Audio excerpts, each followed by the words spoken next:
Salut les graisseux, heureux de vous retrouver pour une nouvelle vidéo qui aujourd'hui va s'intéresser aux différents rapports de pont et tout ce qu'on va pouvoir trouver, comment trouver les rapports de pont et puis choisir le bon rapport concernant le Lada Niva. Donc on avait fait une petite vidéo déjà, il y en avait 2-3 sur la chaîne concernant le Lada Niva.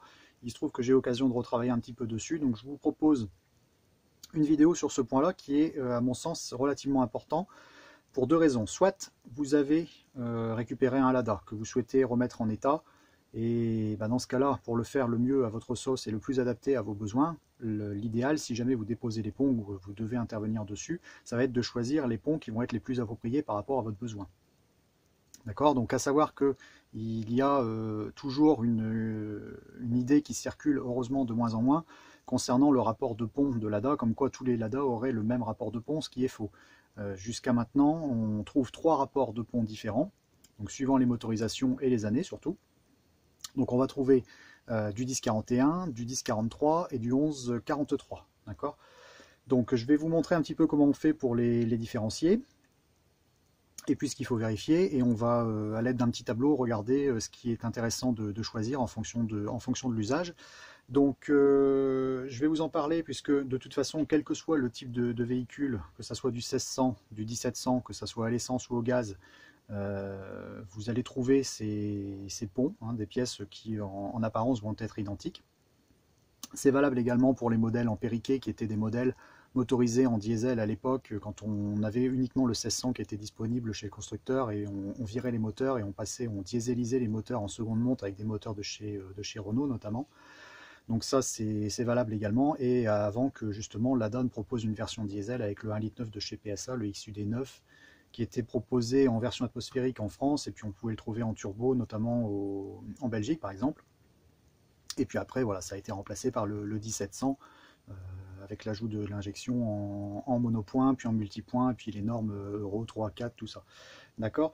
Donc ici on trouve les ponts sous les yeux, et ce qui est intéressant également pour la deuxième raison, ça va être éventuellement si vous récupérez un véhicule et que vous avez peut-être des casses répétées au niveau par exemple de la boîte de transfert, ou des usures anormales entre l'avant et l'arrière au niveau des pneumatiques, ou un comportement qui est vraiment bizarre sur le sec.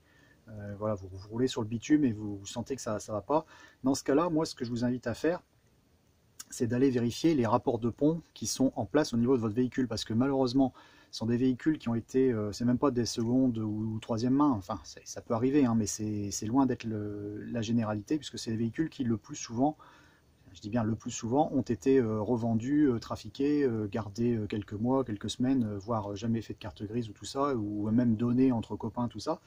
Donc bon, c'est les aléas au niveau du Lada, Moi j'ai fait à peu près la même chose, et puis j'ai vraiment bien aimé ce véhicule parce que ça permettait d'apprendre la mécanique à moindre coût, de s'éclater en tout terrain, et c'est un véhicule qui est vraiment très très efficace. Enfin, il a beaucoup à offrir pour le peu de tarifs auxquels il était proposé à l'époque. Il était d'une certaine rusticité et vraiment efficace en tout terrain, ou à la campagne, ou en usage, ou en montagne, ce genre de choses. Donc je vous invite vraiment à aller vérifier ça, parce que ce qui va se passer si vous avez un rapport qui va être différent entre l'avant et l'arrière, vous avez fatalement des réductions qui vont être différentes entre le train avant et le train arrière, et fatalement ça va se répercuter en amont au niveau par exemple de la boîte de transfert. Donc si vous pétez des boîtes de transfert, inquiétez-vous peut-être au niveau des rapports de pont, parce que les boîtes de transfert sont relativement costauds sur les Lada Niva. Un petit peu moins sur les boîtes de vitesse, mais puis moins sur les ponts également. Mais la boîte de transfert, bon, ça arrive d'en casser, mais c'est relativement rare. Donc quelquefois, vous avez justement certaines personnes qui, au niveau de l'usage, avaient pété un pont, admettons, à une certaine époque, et puis pensant que tous les rapports de pont étaient identiques, ils attrapaient un pont acheté d'occasion quelque part, ils montaient ça sans vérifier, et puis manque de bol, si c'était pas le bon rapport par rapport au rapport qui était présent avant la casse, vous vous retrouvez avec une différence, et puis voilà, un comportement qui est vraiment bizarre. Donc tant que vous êtes sur le gras, ou en tout terrain, tout ça, vous ne le sentez pas trop, parce que vous avez votre véhicule qui va compenser par le manque d'adhérence au niveau du terrain. Par contre, si vous êtes sur le bitume sec et tout ça, là c'est vraiment là qu'on va avoir les casses, et ça ne va pas durer longtemps. D'accord? Donc ce que vous pouvez faire pour vérifier au niveau du rapport de pont, je vais vous montrer tout de suite au niveau du pont arrière. D'accord? Donc par exemple ici, sur le pont arrière, bon alors, ça implique bien entendu ici, moi je l'ai déposé, donc vous regardez ici au niveau de la couronne, voilà, et vous allez retrouver le marquage qui est fait. Donc là on le voit bien, 10, 10.41. Donc vous cherchez à cet endroit-là 10.41, enfin /41. D'accord, donc là ici on est sur un pont qui a un rapport de 10,41, ce qui veut signifier 10 dents au niveau du pignon d'attaque et 41 dents ici au niveau de la couronne, avec un pignon d'attaque et une couronne qui sont appareillés. Donc si jamais vous devez travailler sur des ponts, les remettre en état, tout ça, ces deux pièces sont appareillées, donc faites pas n'importe quoi. Et également, voilà, sur le pignon d'attaque ici, donc là, voilà, vous allez le voir, vous voyez, on retrouve la même marque 10.41. D'accord, donc là on trouve le marquage. Alors, si vous avez le pont qui est démonté, bah, c'est relativement facile au niveau de l'accès, fatalement vous le voyez tout de suite. Si jamais le pont est toujours dans son carter, donc là on parle du carter arrière, hein. Là on est sur le nez de pont arrière qui est logé dans un bâti ici en fonte. Et le pont arrière est un pont rigide sur le Lada, il est monté différemment au niveau de l'avant, on va en parler après. Vous pouvez éventuellement regarder par le bouchon de vidange, donc c'est un petit peu empirique au niveau de la technique, mais bon, il est possible quelquefois de vraiment réussir à bien visualiser, donc ça vous évite d'avoir à déposer le pont.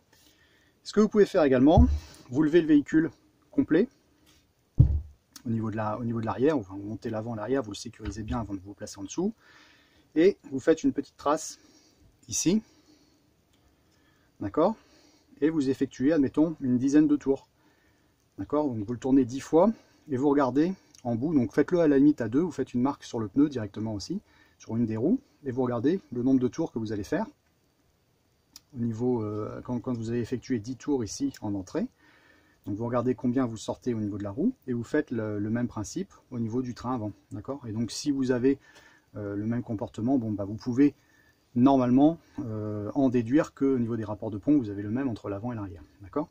Donc ça c'était pour le pont arrière. On va s'intéresser vite fait au niveau du pont avant. Donc, vous voyez, le pont avant, c'est un petit peu différent puisque il est fixe, hein, il est logé ici. Vous êtes tenu directement au niveau du moteur et vous fonctionnez avec des cardans et une double triangulation au niveau de la suspension. D'accord, vous voyez, il reste un petit peu d'huile d'ailleurs dedans. Donc, pour vérifier au niveau de l'avant, si jamais vous devez déposer le petit carter frontal, donc vous avez un carter ici en tôle, donc vous le déposez. Et puis voilà, donc il va me falloir un petit chiffon parce que l'huile de boîte ça pue, c'est horrible. Voilà, et donc pareil, donc vous avez le même type d'architecture, hein, les pièces sont identiques devant derrière au niveau des couronnes, et puis le carter dans lequel on va loger satellite et planétaire, tout ça. Par contre, le carter extérieur, vraiment qui va contenir les pièces de transmission, est différent. Il est en alu sur le pont avant, d'accord.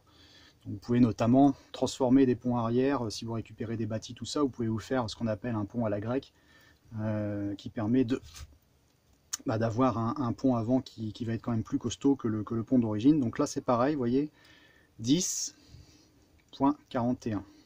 D'accord, donc je vous le rapproche. Voilà, donc là on le voit bien. Donc pareil, celui-ci, donc on peut en déduire que soit ça n'a jamais été démonté, ou alors si ça a été fait, ça a été bien fait, puisqu'on a le même rapport sur l'avant et l'arrière au niveau du pont. Donc là, on est sur un pont qui était monté sur du 1600, et c'est un pont qui va être intermédiaire entre le 1043 et le 1143. Donc je vais vous montrer après tout à l'heure par intermédiaire d'un petit tableau, ce qui va être intéressant de choisir. Voilà, donc celui-ci je vais le refermer, hein, au niveau du pont avant, donc vous voyez. Moi d'ailleurs, petit aparté, je pensais à les vidanger vraiment régulièrement parce qu'au niveau de la contenance c'était pas énorme, et puis bon, sur un 4x4 ça a tendance quand même à travailler pas mal, hein, si vous faites du tout-terrain ou tout ça. Donc moi je l'ai vidangé, on va dire, aussi régulièrement que le moteur et boîte de vitesse, tout ça. La boîte de transfert un petit peu moins, mais tout ce qui était pont avant, pont arrière, je le faisais régulièrement. Faites aussi très attention parce que quelquefois ici au niveau du logement, bon là on a notre goujon qui est parti, mais le filetage est toujours présent, mais quelquefois ça peut arriver que ça se barre à ce niveau-là. Et puis ici c'est pareil, bon, moi quelquefois ce que je faisais, je changeais le diamètre, on passait sur des goujons qui étaient un diamètre un petit peu supérieur, donc on virait ceci, et puis on faisait on réalisait un tout petit poil dedans, on repassait avec un tarot, pour passer avec des diamètres un petit peu plus gros à ce niveau-là. Sinon allez faire un petit tour pour les ponts à la grecque, vous tapez ça sur internet, vous allez voir comment on fait. Bon, ça nécessite beaucoup de travail et puis pas mal de soudure, mais bon, ça peut être intéressant si vous êtes mordu de Lada. Alors, donc quand vous vérifiez au niveau des ponts que vous allez récupérer, donc toujours inspecter ici au niveau satellite et planétaire, vous passez la totalité, d'accord? Et vous vérifiez bien que vous n'avez aucune dent de cassée, ça peut arriver, d'accord? Ni écaille, tout ça. Vous vérifiez identique au niveau du pignon d'attaque ici, au niveau des dents de la couronne, pareil, la non-présence d'écailles ou de dents cassées. Quelquefois, bon ça peut arriver, mais c'est relativement rare, c'est pété ici au niveau du logement, là du demi-arbre, ou alors à l'avant de l'entrée de la tête de cardan. Les roulements, bon là, ça implique malheureusement, si on souhaite les vérifier, de déposer ici, de virer les appuis, les cales d'appui, qui permettent de régler l'appui de la couronne sur le pignon d'attaque qui lui va être fixe. Donc si vous ne savez pas le faire, évitez de les déposer parce qu'après vous devez vous refaire un réglage. Au bleu c'est un petit peu compliqué. Si le pont est en bon état, il n'y a pas lieu de le faire.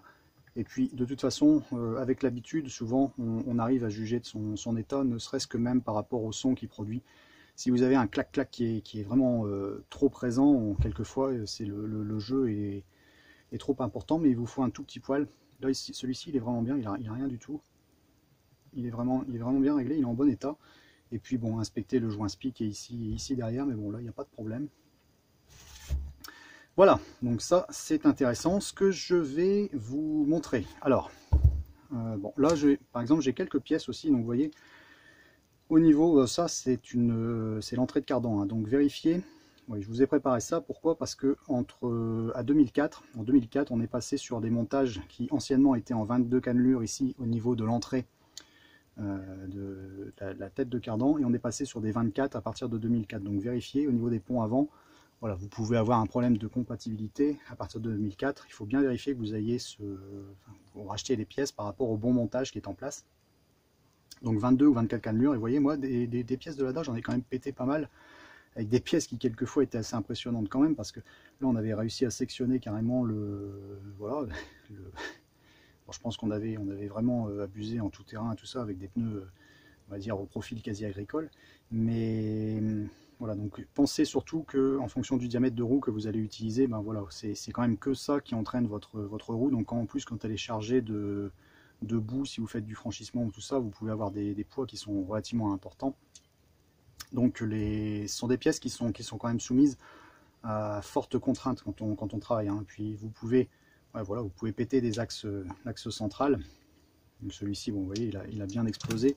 Celui-ci, c'est celui qu'on va trouver ici au centre. Alors je vais vous le montrer. Voilà. Voilà, donc c'est l'axe qu'on trouve là. Donc pareil, vous vérifiez qu'il n'a pas trop de jeu. Et voilà, et qui tourne également librement. D'accord, donc celui-ci est en bon état. Et donc, pourquoi c'est important au niveau des rapports de pont? Vous pouvez avoir des ponts qui vont être, comme vous avez vu, courts ou alors longs. Alors pour ça, je vais laver un petit peu les pattes et je vais vous prendre une feuille avec un tableau que j'ai trouvé, enfin du temps où je roulais en Lada et tout ça aussi. Moi, j'avais l'habitude de fréquenter quelquefois le forum de Nive Aventure. Donc là, j'hésite pas à vous réaiguiller sur ce forum-là si jamais vous roulez en Lada. À mon sens, au niveau du monde francophone, c'est le forum le plus complet, le plus sympa, et vraiment, il est vraiment top pour si vous roulez au quotidien ou vous faites de la préparation tout terrain ou de l'entretien, si vous avez besoin d'aide. C'est vraiment l'endroit où il faut aller, vous allez trouver toutes les réponses à vos questions. Donc moi, j'ai téléchargé ici, j'ai imprimé cette feuille qu'on retrouve avec les différents rapports de pont et les calculs avec les courbes. Donc si jamais ça pose problème, il suffira de le modérateur m'envoie un petit message et puis je supprimerai la vidéo. Mais bon, je pense pas qu'on en soit là, parce que vraiment je préconise et je trouve que le forum Nive Aventure est vraiment très bien fait. Donc nous, ce qui nous intéresse, par exemple, ça va être de s'intéresser. Alors on va se baser par exemple ici en rose, d'accord, par rapport aux vitesses longues. Donc là, on va fonctionner, admettons, sur route, et on va regarder la différence qu'on va obtenir entre un rapport de pont qui va être long, donc à savoir que le 1143, c'est celui qu'on va trouver sur les modèles en 1,7 litre, par rapport à la même gamme de vitesse, d'accord, donc au niveau de la boîte de transfert, mais avec des ponts qui vont être différents. Au niveau du rapport, on va être sur un rapport court, donc le plus court possible, et les rapports qu'on va trouver sur les 1600. Donc on trouve sur les 1600 des 1043 ou des 1041. D'accord, et le 1143 on le trouve sur le 1700, mais vous pouvez mixer et voilà, vous pouvez même monter des ponts qui sont longs sur des Lada 1700. Ça dépend ce que vous recherchez. Si vraiment vous voulez faire un Lada à votre sauce par rapport aux besoins que vous avez, bon, en sachant bien entendu que ça sera plus d'origine. Mais bon, je sais qu'à une époque ça se faisait pas mal quand on avait des difficultés, par exemple sur les tout premiers 1700, quand on n'en avait pas en marché d'occasion, on avait des difficultés à trouver des ponts. Donc quelquefois on remontait des vieux ponts des 1600 qui eux on trouvait vraiment ça facilement. Donc vérifiez, c'est pour ça hein, toujours le rapport qui est en place. Et c'est aussi pour ça que tous les Lada ne se valent pas. Vous avez quelquefois des Lada qui vont bien, vous ne savez pas pourquoi. Il y en a d'autres qui vont un petit peu moins bien, ou vous plafonnez, ou par contre vous avez de la reprise, et l'autre c'est l'inverse. Donc pour vous expliquer vraiment clairement et simplement, on va aller à l'essentiel. Si on est sur le rapport le plus long, on va se baser par exemple à 4000 tours. En cinquième, vous allez avoir une vitesse de stabilisée qui va être à 130 et quelques. Pour le même nombre de tours moteur, en cinquième, voilà, on n'est plus qu'à 118, voilà, bon, presque 119, donc ça nous fait à peu près 12 km/h de différence. Donc vous voyez, c'est quand même assez, bon, je ne vais pas dire que c'est énorme, mais c'est suffisant pour s'en rendre compte, surtout avec un moteur qui a 4 cylindres. Donc vous voyez, on est sur le même démultiplication au niveau de la boîte de vitesse, hein, rapport 1, 2, 3, 4 et cinquième, hein, parce que la quatrième est en prise directe, et quelquefois, voilà, donc vous savez que vous pouvez même remonter des boîtes 4 sur des 1700, hein, ça va passer, le rapport des boîtes 4, 1, 2, 3, 4, c'est identique, voilà, la cinquième c'est un ajout. La boîte de transfert, si vous êtes sur la gamme longue, vous allez avoir le même. Par contre, en changeant juste le rapport de pont, vous changez la démultiplication totale. Et donc là, on parle avec des roues d'origine. D'accord. Donc en plus, si vous changez en plus le diamètre de roue, dans ce cas-là, il va peut-être falloir intégrer aussi cette variable dedans. Et puis regarder ce qu'il est possible de faire. Parce que par exemple, si vous avez des roues qui sont de diamètre supérieur au diamètre d'origine, je crois que ça doit être du 175 quelque chose, 80 par 16 ou un truc comme ça. Si vous passez avec des roues qui sont plus grosses, qui développent plus à chaque tour, dans ce cas-là, ce qui peut être intéressant, c'est de compenser cette hausse au niveau du développé de votre roue par un pont qui va être plus court, donc qui va tirer plus court. Parce que si vous avez des roues qui développent beaucoup, avec une gamme longue, un rapport de pont qui va être long, et puis admettons un moteur qui n'a pas de puissance, ou qui est un peu asthmatique, tout ça, vous allez vraiment avoir un veau, quoi. Donc c'est ça qui est intéressant de calculer, surtout que bon, ici malgré tout dans le tableau ne rentre pas en question la différence au niveau du moteur, parce que fatalement d'origine on était sur des 1,7 litre ici, qui étaient notamment avec les injections, des multipoints ou des monopoints, qui étaient censés être un peu plus puissants, plus nerveux, tout ça, que les vieux 1600 en carbu. D'accord, donc en fonction de ce que vous choisissez, c'est intéressant éventuellement de vous faire un axe à 6 ordonné, et puis vous faites un projeté au niveau de la courbe et vous regardez ce qui est intéressant pour vous. Donc là on est par exemple sur un usage de gamme longue, donc en étant sur la route. Ce qui est intéressant aussi, c'est de voir au niveau du court, donc là je l'ai mis en jaune, et vous allez voir la différence. Donc par exemple si on se base sur la courte avec le rapport le plus long, donc là on va par contre, on va dire travailler au ralenti, vous voyez, en première on va être à 4,10 km/h, et si on fait la même chose avec un pont qui tire beaucoup plus court, et bien on ne tire plus qu'à 3,72. Donc ça fait pas une grosse différence comme ça à première vue, mais par contre en tout terrain ça peut faire la différence. Voilà, donc et fatalement donc on le voit davantage quand on regarde par exemple par rapport à la cinquième. Vous voyez, la cinquième à 4000 tours en boîte courte, vous allez être à 73 et on n'est plus qu'à 66 si on a un pont qui tire plus court. D'accord, donc moi ici ce que j'ai fait, je vous ai remis le rapport 10-41, parce que là il n'apparaît pas dans le tableau, donc vous pouvez vous refaire les calculs, vous changez uniquement au niveau des variables, vous rentrez la variable qu'on va trouver ici, donc il suffit de diviser 10 par 41 et vous avez le ratio qui est ici, vous l'intégrez dans votre tableau, et vous refaites tous vos calculs et vous allez voir que le 10-41 est un pont qui est intermédiaire entre le 11-43 et le 10-43. D'accord, donc quelquefois, pour un usage on va dire intermédiaire, voilà, ça va être peut-être un bon compromis entre un pont qui va être vraiment très long et un pont qui va être très court. Voilà, donc j'espère que tout ça, ça vous sera vraiment utile pour comprendre quelquefois d'où vient une panne si malheureusement vous vous retrouvez avec des casses répétées au niveau des boîtes de transfert, hein, tout ça. Ou alors, si vous remettez en état un Lada, de le faire vraiment le plus approprié par rapport à votre besoin. Donc voilà, c'est relativement facile en plus de travailler sur ces véhicules-là. J'espère que la vidéo vous sera utile. Donc n'hésitez pas, là je vous ai lancé quelques pistes, notamment tout ce qui était pont à la grecque, le forum Nive Aventure, tout ça qui était vraiment bien fait. Je pense que de toute façon, si vous avez un Lada, vous avez déjà eu l'occasion de le fréquenter, donc j'invente rien du tout. Vous pouvez aller vous retrouver là-dessus. Vous allez retrouver vraiment beaucoup d'infos. Ça peut être très intéressant. Et à savoir également que si vous souhaitez vraiment encore démultiplier, vous pouvez par exemple vous faire un super 4x4 de franchissement avec des rapports qui vont être ultra courts, en fabriquant une boîte de transfert à rapport ultra court. Donc il y a possibilité d'ouvrir les boîtes de transfert, de récupérer certains pignons, notamment dans les boîtes à vitesse ou tout ça. Enfin, il y a des postes qui sont faits aussi là-dessus. Et on arrive à des super démultiplications qui sont vraiment impressionnantes. Donc, puisque en tout terrain, c'est ce qu'on cherche à démultiplier le maximum pour avoir voilà, une bonne applique au sol, une bonne adhérence et le couple maximum. Donc je vous remettrai les liens dans la description. Si jamais ça pose problème, le modérateur m'envoie un petit message ou tout ça, puis je supprimerai. Mais voilà, je pense que c'était une vidéo qui était relativement intéressante pour vous éviter d'avoir malheureusement des casses. Et puis garder les Lada sur la route, parce que pour l'usage qu'on en a, et puis par exemple en montagne, à la campagne, ou pour travailler, faire du bois, ce genre de choses, c'est vraiment un petit 4x4 qui est sympa. Malheureusement, niveau qualité, bon, quelquefois, on peut, voilà, c'est pas un fantasme, ou c'est pas non fondé. Voilà, le métal n'est pas forcément toujours merveilleux, la qualité n'est pas toujours là, mais c'est un véhicule qui donne satisfaction à beaucoup de personnes, et il a vraiment beaucoup à offrir pour le tarif auquel il est proposé. Voilà, allez, j'espère que ça vous sera utile. On se retrouve pour une prochaine vidéo bientôt, peut-être sur une autre base, peut-être encore du Lada, je sais pas. A plus les graisseux, ciao!